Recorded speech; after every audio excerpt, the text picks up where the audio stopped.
welcome back to More Than Rust. Today we're tackling the rotor again. And today I really want to try and get some of this wiring kind of put where it should be. Since last episode, I've done a few things on the rotor. What I've done first off is remove the bonnet, the scuttle panel, the wipers, and the heater box. Basically just giving me more space in this engine bay to, well, fit this wiring. Because there's a lot more of it than what the factory thing had. Other than that, not a huge amount has changed. It's moved backwards and forwards a few times. So still sorting out the workshop and shelves and whatnot else in here, so things may change randomly like the video clips, but bear with. Right, let's get started here, I think. So as you can see, the engine bay harness out there teaser is loosely thrown into the rover's engine bay, purely so I can work out approximate positioning of each one of the extra components I have to fit. For instance, I've got relay boxes, fuse boxes. At the end of this loom is meant to be the ECU box, but obviously it's been removed for space reasons. And I think it's going to fit. We'll see soon.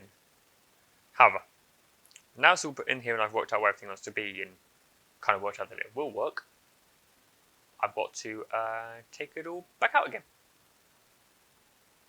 There's method to my madness, honest. And just like that, it's tidied. Okay, first step I need to do is remove all of this wiring out of this engine bay and put it all back through the bulkhead inside the car. Well, I can just leave it scattered in there for a bit. Should just be a case of unbolt everything, or screw, depending on how it's affixed, and put it all back through the grommeted holes in the firewall. Simples.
So, as you can see, the engine bay is now clear.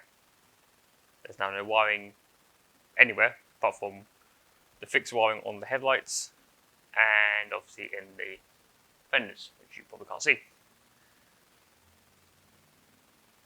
So, next step is probably to give it a quick brush out in here to get rid of some of this, 30,000-year-old dust, and then work out where this new wiring is going to go. Ta-da! It's all somewhat dusted down a bit. It's a bit less dust on these surfaces now. Yes, my hands are already grubby as hell. So,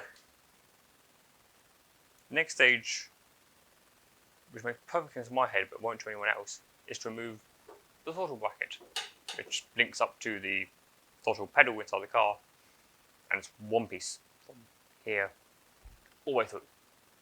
Because rovers. So I'm removing this purely because I'm going to go over to a cable setup, and I really don't need the added hassle of this linkage across the back of the engine and everything else. All it basically does is the gearbox catches this part when it first go in, and this bracket arm here ends up hitting the back of the engine and it's right away for exhaust and stuff like that. So just a lot easier to get rid of the whole lot and put a standard cable style throttle in and make it work.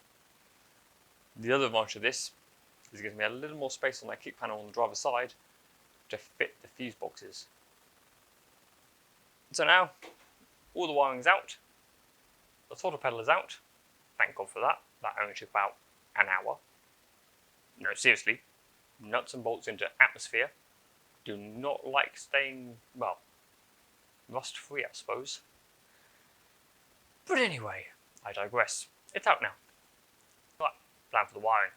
We finally got there, woohoo! So the plan is, obviously, as you saw in the beginning of the video, the engine wiring was sort of loosely laid in here so I can work out the lengths of things and whatever.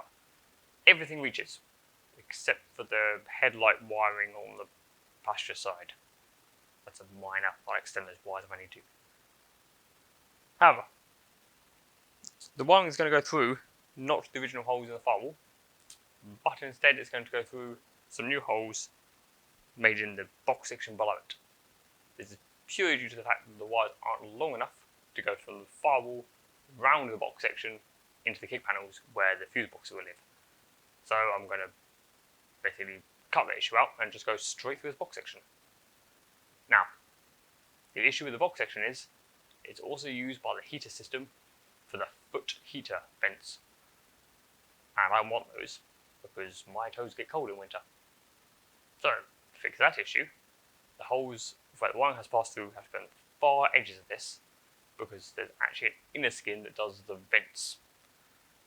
Yeah, Rover overcomplicating everything again. So, that's fine on the passenger side of the car. There's lots of space, there's no issue. The driver's side of the car, someone when they developed the Rover thought, this is a good place to put the steering box. So now I don't have space to get the drill in there to drill a hole.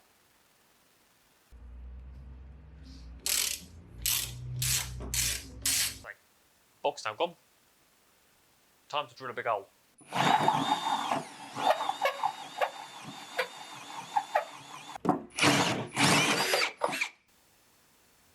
You should never trust me with a hole saw and steel. Test fit of a one minus. Take one. Okay. Just look at it one.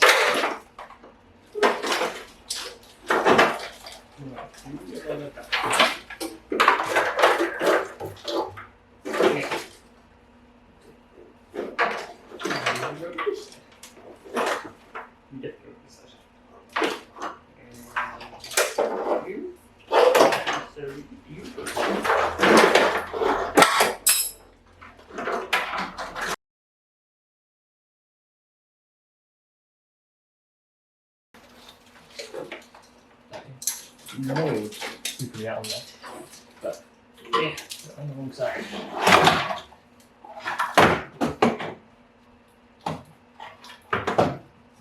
Okay.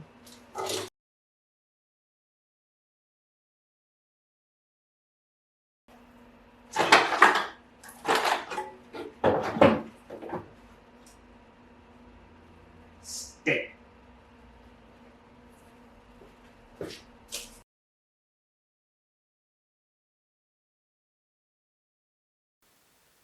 So, as you can see, the wiring is semi in there. The holes have been drilled through the firewall section to allow it to connect to the fuse boxes on the inside of the car. That's a bit of an issue I have to come to next time. However, the wiring's in, the grommets are placed over the holes where they will be going through, and the approximate runs of the wires are about right.